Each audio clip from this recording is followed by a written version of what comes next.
Hello. Let me check in with at the 70% mark. If Beale Street Could Talk by James Baldwin, and this is continuing on from I think 36% is what I figured out was my last place. So doing reasonably another good chunk. It's 7 hours long, so it's not that long of a book. It's actually pretty nicely compact of a book, though. In this thing. So here I'm gonna end off with basically. So Fonny's in the situation where he has been accused of rape of a Puerto Rican woman who they basically are kind of, they seem to be thinking she's been put up to it by a cop, this Bell, who is a crappy cop.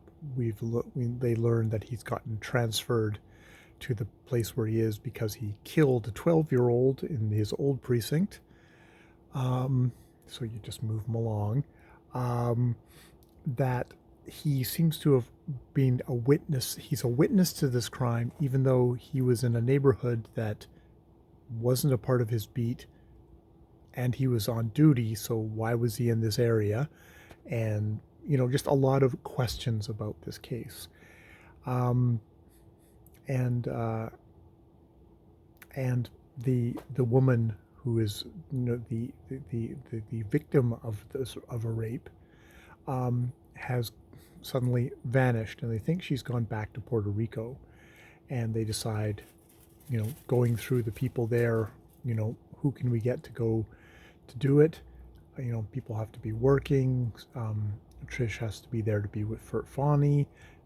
The sister has to be there to kind of light a fire under the lawyer's thing. So it ends up being the mother. And, basically she's given these instructions by the lawyer of like, it's basically she lives in a slum, probably not going to be under her own name. Maybe her common law husband, not the guy that married and brought her over from Puerto Rico. So she takes some pictures and she's gonna go.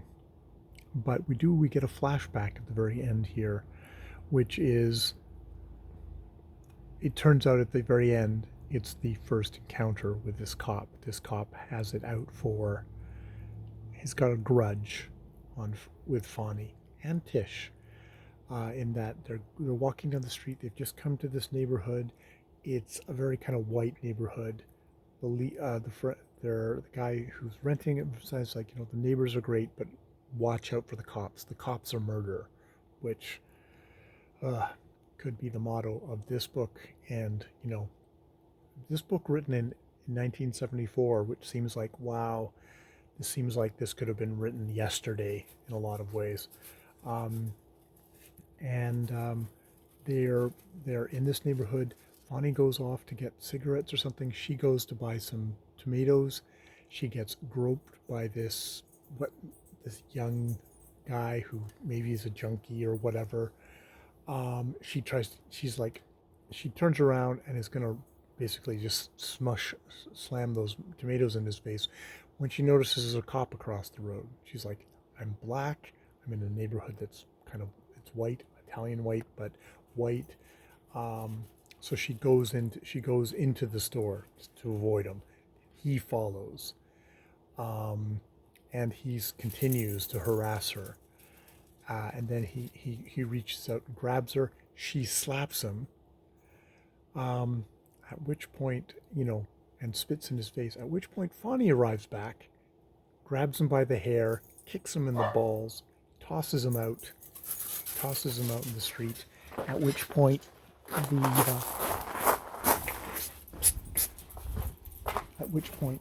on.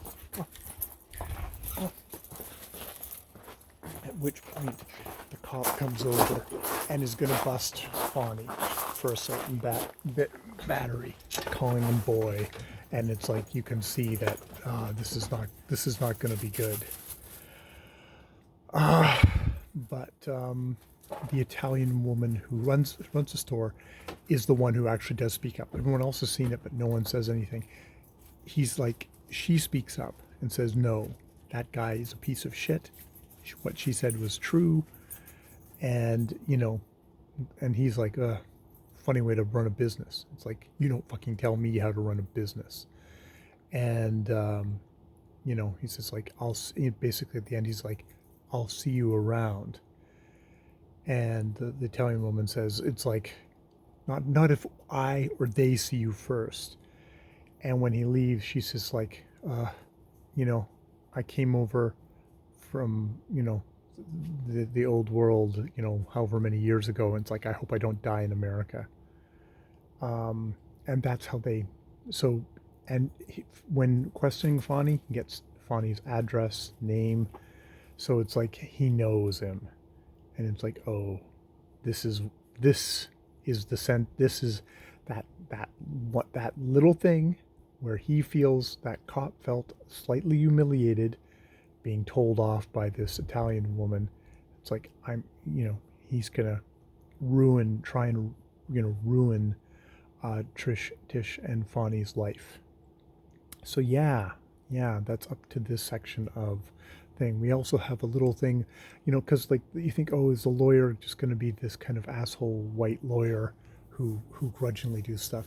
But actually, he actually kind of seems to actually care, which actually puts him in a bad spot because basically all his lawyer colleagues are like, oh, it's, you know, it's a sordid affair. It's just between a Puerto Rican woman and a black man. It's like, why do you know, give a shit about this? And it's like, there's a lot of like the people in power. It's like, you shouldn't care about this. You should this should be, these disposable people should be a nothing case. But he actually cares about it enough that it's actually causing the system is making it shitty for this white lawyer even to do this case. So I appreciate that nuance there. There's also the note that the lawyer Hayward also warns, it's like, well, they might actually get Fonny's mother and sisters to testify against him, that he was always like an antisocial personality, which is like, fuck, they hate him, that they're that much up their own asses. And they would dismiss his father as a hard drinking layabout.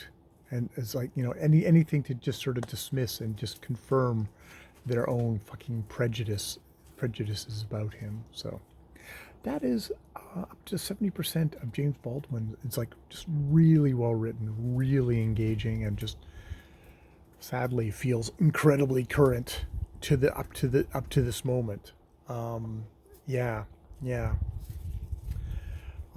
With kind of all the glimpses of just kind of their sweet kind of very passionate love there, of being together too at the same time. Like, these aren't cardboard cutouts. These actually feel like living, breathing, passionate people who just want to have a good life.